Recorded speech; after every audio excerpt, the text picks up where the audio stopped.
Thanks for being here. I know there's a lot of different workshops. It was a hard decision, wasn't it? Yeah. I mean, you have a lot of different ones, so I'm honored that you chose this. Don't look down, and we want to walk on water together. That's my prayer and my hope. My name is Rosario Picardo.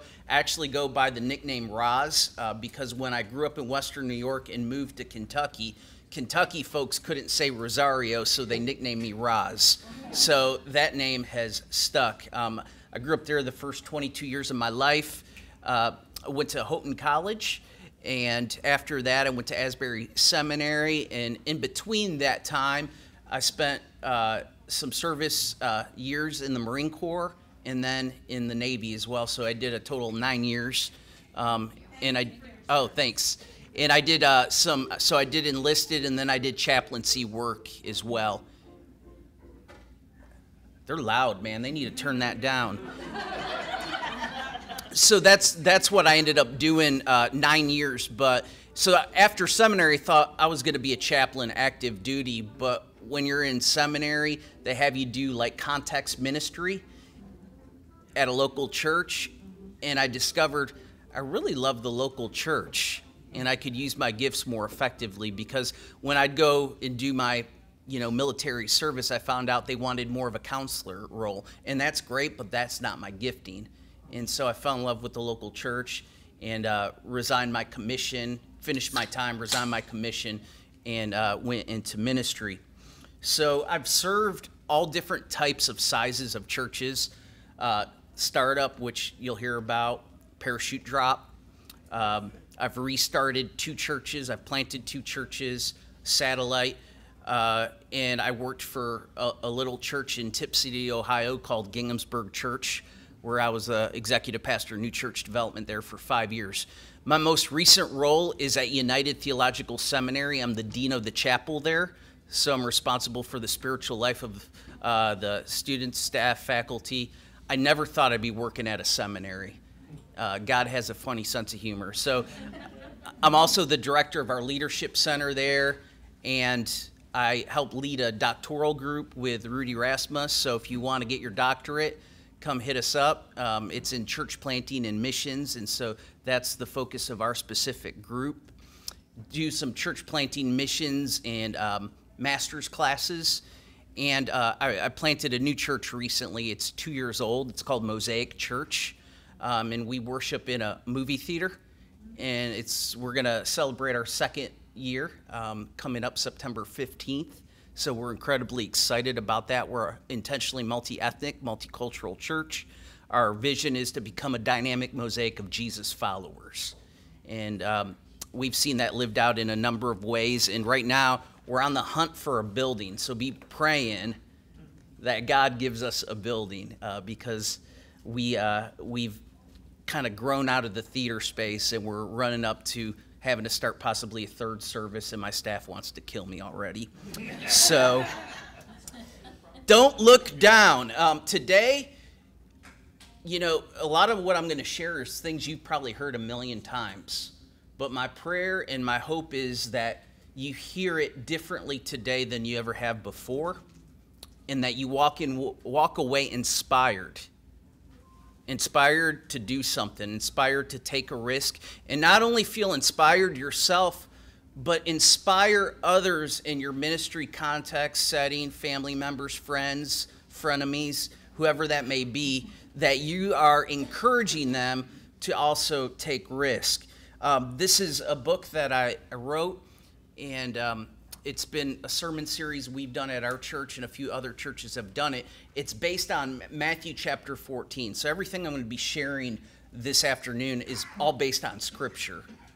So Matthew chapter 14, we're familiar with the story, of course, about Peter and Jesus walking on the water.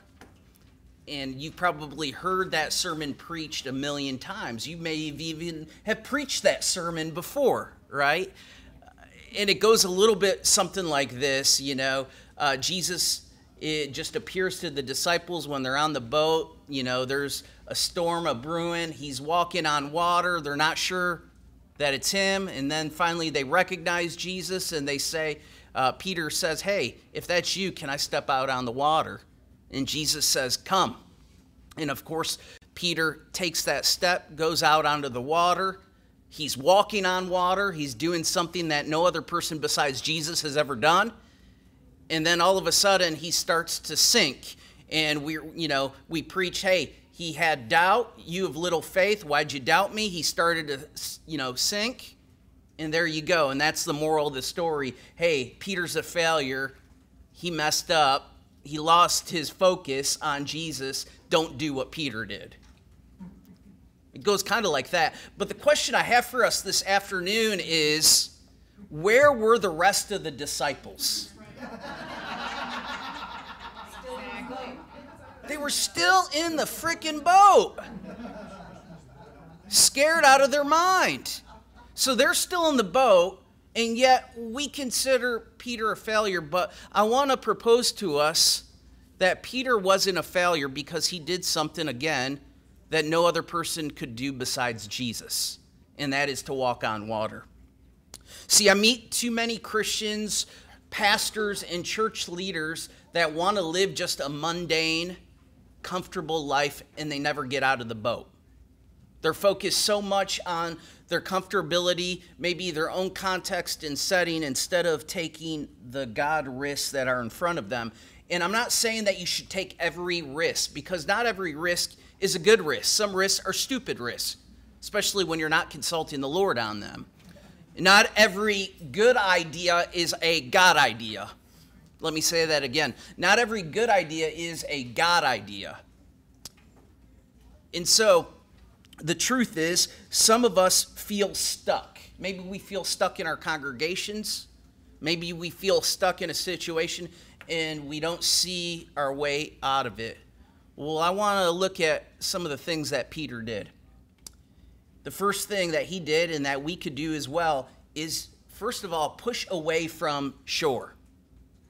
Right? That's where it starts, pushing away from shore. It's getting off of dry land and actually getting into the boat to begin with. We're told about this in Matthew 14. It says, immediately, Jesus made the disciples get into the boat and go ahead of him. Notice it says, made the disciples. He wasn't asking them, he commanded them. Made the disciples go into the boat and go on ahead of him to the other side while he dismissed the crowd. After he had dismissed them, he went up to the mountainside by himself to pray. Notice that Jesus gets away from the crowds oftentimes. Later that night, he was there alone, and the boat was already a considerable distance from land, buffeted by the waves because the wind was against it. I love the way that Helen Keller puts it. Life is either a daring adventure or nothing. How many people do you know that are in your congregations or your ministry context that choose nothing? And they're afraid to make a decision, and maybe, because seminary or course of study or whatever training doesn't teach you to take risks and doesn't teach you to deal with church bullies or people that are going to propose opposition against you. And so how do we choose a daring adventure? Unfortunately, some of our time in ministry and maybe the people we know looks a little bit like this. Maybe you're familiar with this. I was in the Virgin Islands once. I met a girl. We ate lobster. We drank pina coladas. At sunset, we made love once the afternoon. That was a pretty good day. Why couldn't I get that day? Over and over. Some guys would look at this glass and they would say, that glass is half empty. Other guys would say, that glass is half full. I bet you as a glass is half empty kind of guy, am I right? What would you do if you were stuck in one place and every day was exactly the same and nothing that you did mattered? Nothing sums it up for me. Did you catch that? Sums it up for me, he said. See, most people live their lives like that, even Christians. I mean, we're supposed to have the most exciting faith ever.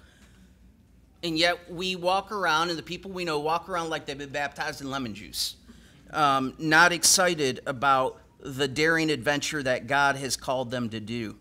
So often we put our identity in our jobs, right? In our occupations, whether it's a pastor, whether it's a barber, a lawyer, whatever it may be, because when we introduce ourselves to people, not only do they ask for our names, but the natural question is what?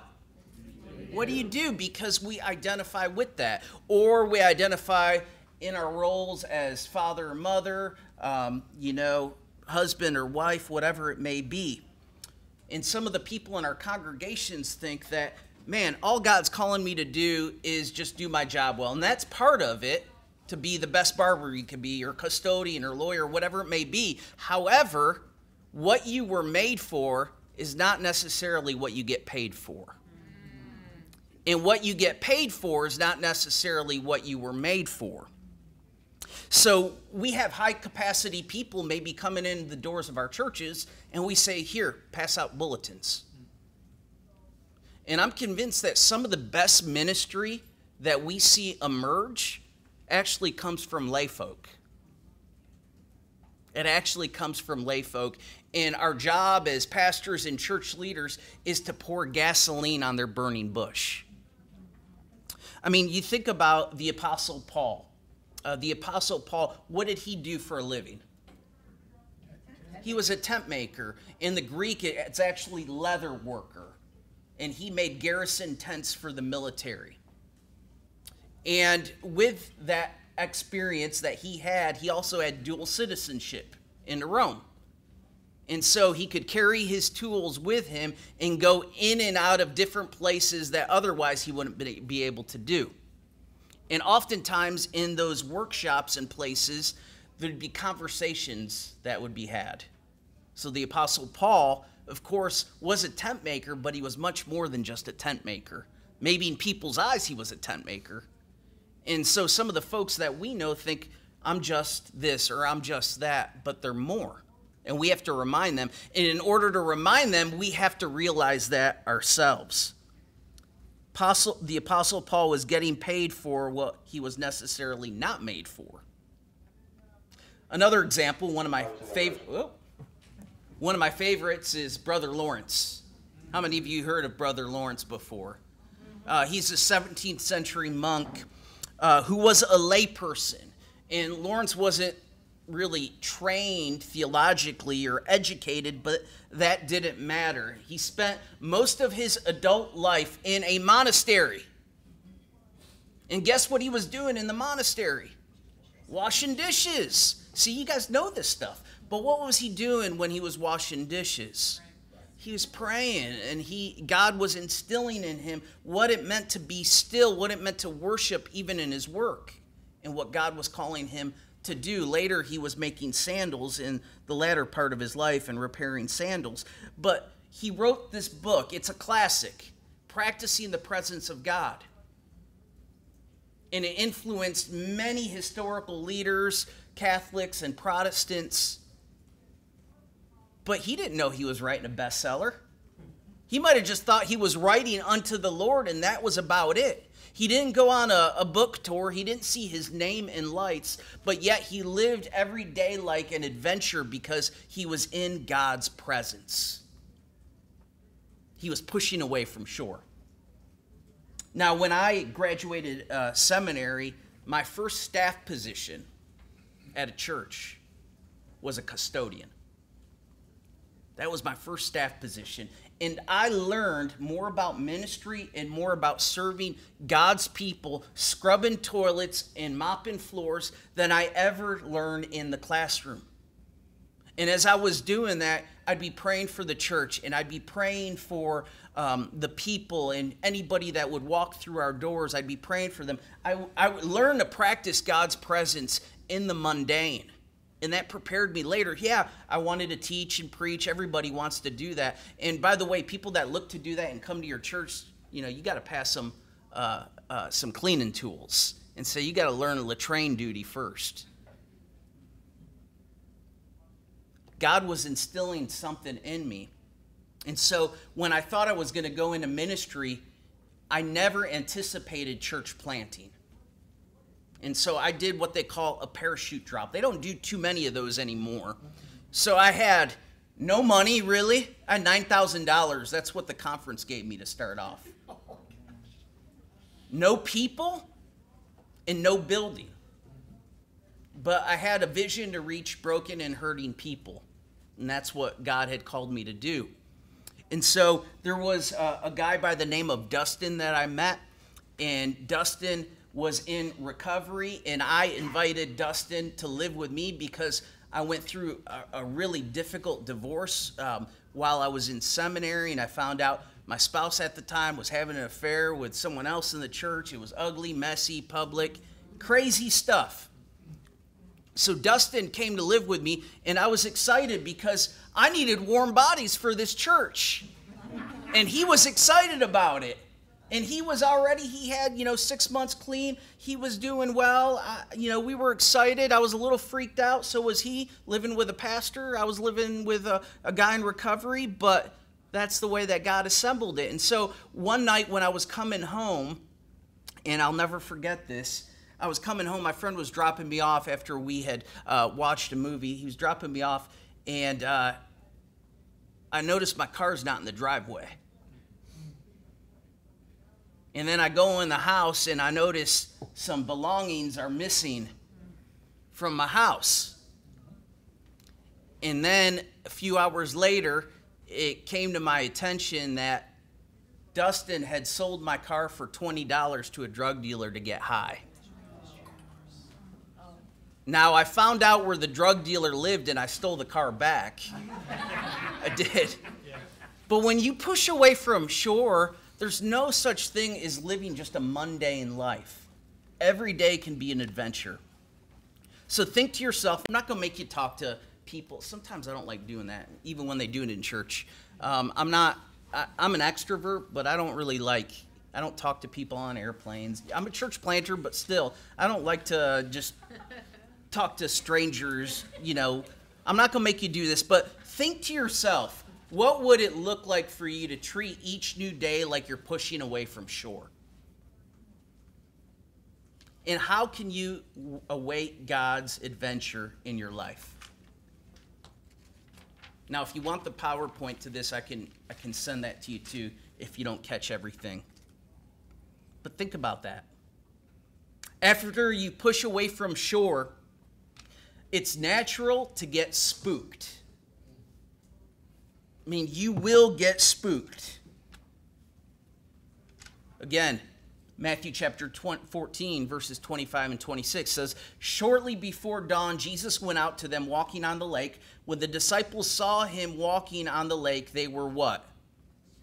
They were terrified. 'It's a ghost,' they said, and cried out of fear." Now, some scholars believe it was somewhere between the hours of 3 a.m. and 6 a.m. I don't know how they know that, but it was really early in the morning, and they were terrified. I mean, how many times do we know that we have to make the right decision, and we know the right decision, but we're afraid? And we're afraid of what people think.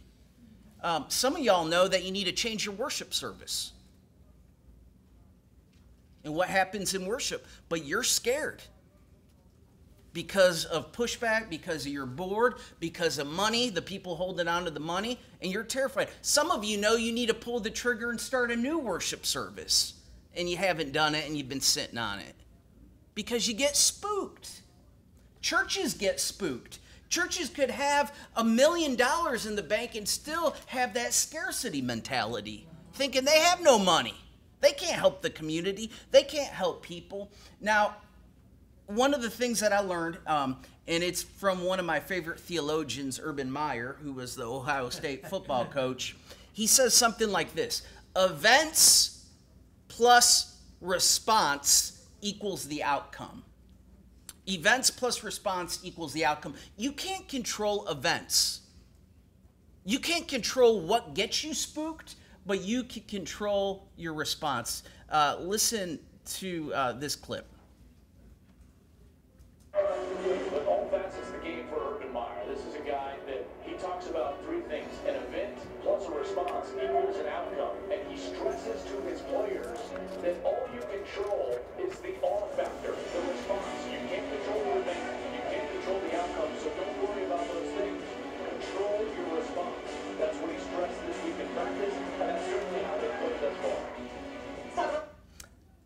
Controlling your response.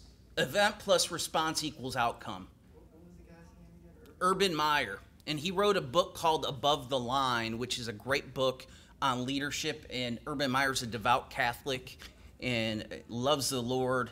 But he taught his players something called BCD, to avoid BCD. Blame, complain, and defend or defense. So when something happens, we can either blame other people because we're scared, we can complain about it, or we can get defensive. And that's why he focused on the response. How are you responding? I can't control what someone else does, but I can control how I can respond. It doesn't mean I'm not going to get scared, but I have a choice. Am I going to give into fear? Am I going to give into anxiety? Because the more we give into it, the more we feed it. The more we focus on it, the more we pay attention to it. And it gets bigger and bigger. And if we give into that fear and we get spooked, we start to sink. So think back to your past. Maybe name a time in your notes as you're writing when you gave into fear. And I didn't finish the sentence there, but when you gave in to fear, think about it. It's different for everybody. When you give in to fear, it might be sharing your faith with somebody. You have the golden opportunity to do it. And we believe, as St. Francis of Assisi says, preach the gospel, and if yet necessary, use words. Well, we do a whole lot of action nowadays, but we are afraid to use words anymore. And we almost need to really flip that on its head again, because now we don't share our faith anymore. We're spooked. We're scared. The church isn't having decline issues because it's become irrelevant. The church is having decline issues is because we're afraid to share the best news in the world. And of course, you got to live it out. Don't get me wrong, but we're afraid to speak it. We get spooked. One of the jobs that I had when I went to Ginghamsburg Church was overseeing the campuses. And I lived in a community called Trotwood, Ohio. And Trotwood has been hit hard with the economic downturn. In 2008 especially, home foreclosures, Walmart closed, Target closed, Best Buy closed, restaurants closed, and Dollar Generals galore. And that's the community. As people were fleeing that community, we went in and planted a church there. And it's 80% African American in that community. Our congregation was 50-50 black-white. It was a beautiful mosaic of what God was doing. But when I got there, it was in the summer. And as I got there, I started to hear about the history of the church. See, the annual conference bought this shopping strip. And they bought this shopping strip to plant a church about 20 years ago. And it got built up, was successful. And then the planter left town, took all the money with him, and was never found again. So talk about a black eye in the community. Then when there's other churches that came in and actually sued the district, they were non-denominational churches. So another black eye. And then right before I got to the point, they were about to launch Sunday morning services when they dismissed their pastor. So this congregation was very fearful. They were spooked because how are we going to do this? I mean, we've tried and tried. We have, a target on our backs because Satan is out to get us and the community is buying into the perception problem. Not only do we have a perception problem in Trotwood, then we have the perception problem of the Point Church in general. So I got in there in the summer of 2014, and they were having Saturday evening services. That's the only thing they were having. Now, in an African-American community, having Saturday evening service really didn't make sense to the folk because they were asking, what religion are you? And so I knew right away that our life cycle was very short. We had 30 people when I got there.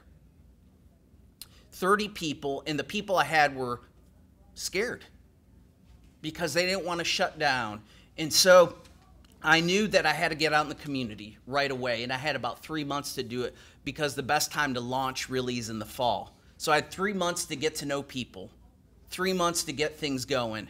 And when I knew right away, I'm going to shut that sucker down, the Saturday night service. But I couldn't tell them that right away. I couldn't tell them that right away because the people would get upset. But as they started to see the vision and about taking the risk, so here's what we risked. Closing down the Saturday service, starting a Sunday service, but what if the Sunday service didn't work? Then you have no church. And of course, I had people that were upset and they left when we told them, hey, we're canceling Saturday nights. But then to come find out, they were going to other churches anyway on Sunday mornings. So I'm like, why are you cheating on us? So we took the plunge, did it in the fall, and we grew by the grace of God, a lot of blood, sweat, and tears. And by the time we left, we went from 30 to 250 in attendance. And it was beautiful what God did, but they owned the shopping strip. And part of the black eye in the community was the shopping strip because there was a bar there. Now, it dawned on me, how weird is it the annual conference bought this shopping strip with a bar there? But this bar was like a dingy kind of nightclub. And there had been 3 shootings there already. And the young man that got shot was 16 years old. And so people didn't even want to, every time they drove by the bar that was attached to the church, they said, man, that's a reminder. And they got spooked. And so here's a little something we did through a God vision, what we felt like God was calling us to do. A trolley bar that's been closed for years after high-profile murders will soon have new life. News reporter Charlie Segura shows us how it is an example of what's working. A pastor and community members will soon begin to gut and rebuild the former Higgins Station bar in Trotwood. Out with the old and in with the new is the sentiment of a church looking to save a part of their community. This has been an eyesore in the community ever since it closed down a few years ago. It's kind of reminds us of death and decay and just kind of bad memories, and so we wanted to bring life to it and revitalize it. Higgins Station Bar went dark back in 2009, and now the pastor of the Point Church is trying to bring it back to the light. Anything positive that we can do coming out of Trotwood is one step forward in the right direction. The church manages the property. They're planning to gut the former bar and turn it into a blessing for the community, including possibly establishing a nonprofit organization.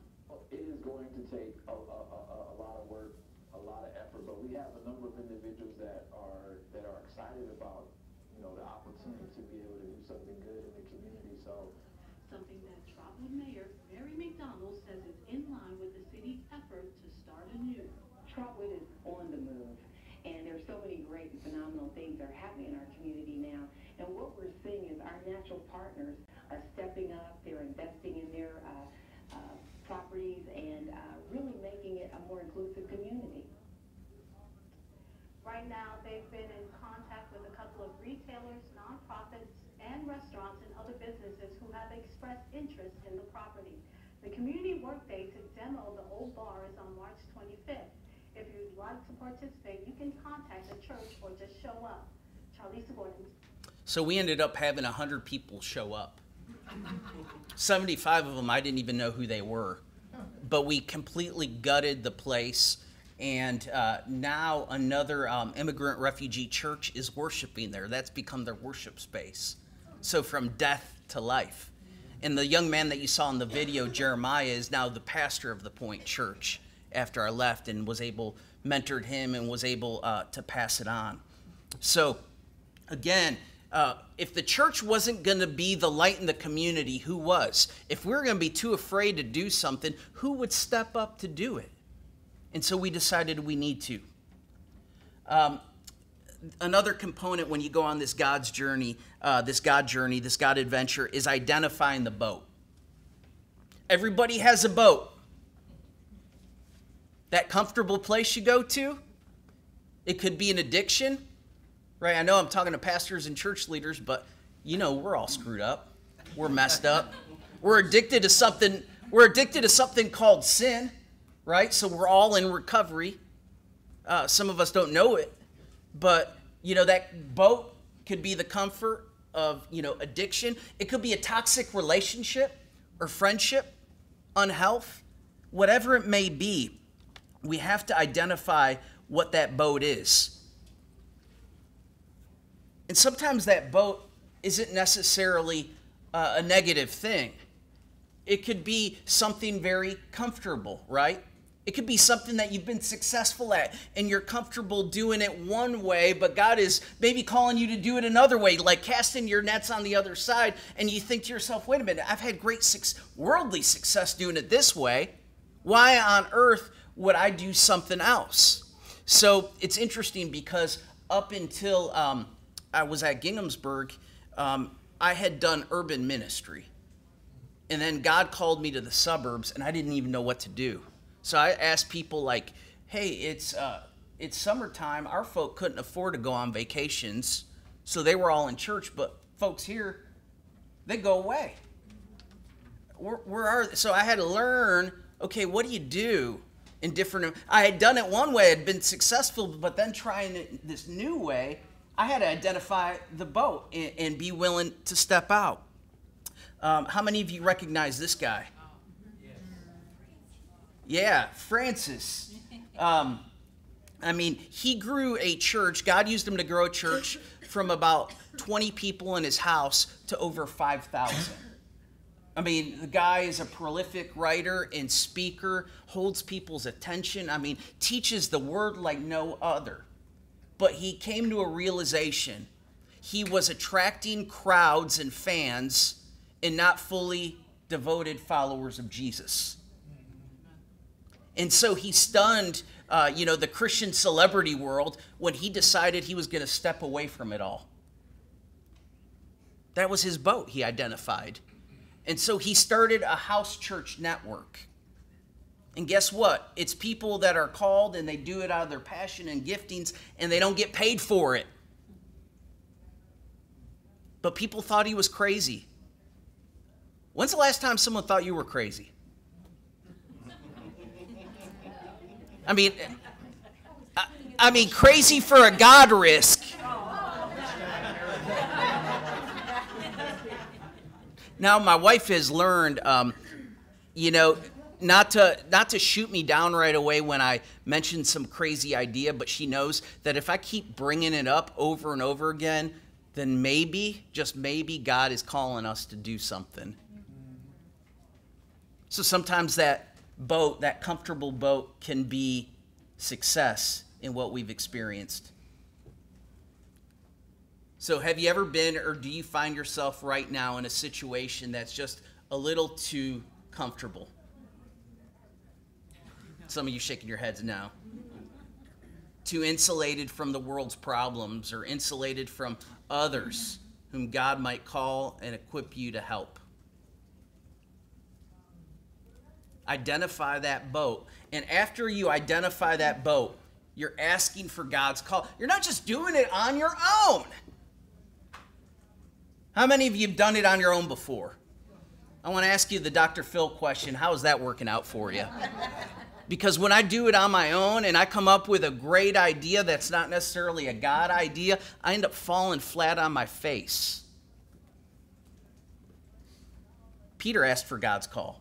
Lord, if it's you, Peter replied, tell me to come to you on the water. He's asking for God's call, asking for direction. And so right now, we're worshiping over 300 in our congregations, less than 2 years old. And so people are asking, hey, what's next? What's next? When are you going to get the building? And in my flesh, I would have had the building like 8 months ago. But we've been asking for God to give us insight and direction. And so we're just waiting. Now, there's a difference between active waiting and passive waiting. Passive waiting is sitting on your hands. Active waiting is searching, knocking on the doors, right? As Augustine said, praise everything depends on God, and work is everything depends on you.